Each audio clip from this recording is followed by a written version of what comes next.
The final video to fix NVIDIA ShadowPlay failed in GeForce Experience, and it can get your recording back today. Are you facing this problem where ShadowPlay refuses to start, shows failed messages, or stops recording without warning?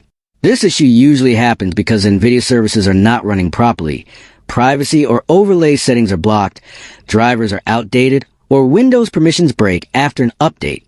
Sometimes one small setting change silently disables ShadowPlay in the background.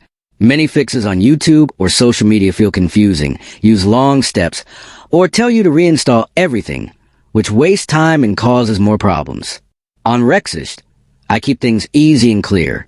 I discovered a secret easy trick that fixes a ShadowPlay failed error by restarting the right NVIDIA services, refreshing the overlay connection, and correcting hidden system settings the proper way.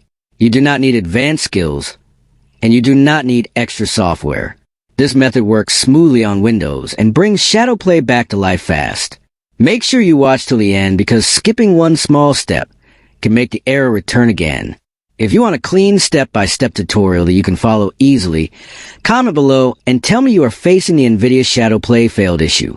Rexist always shares simple fixes that actually work.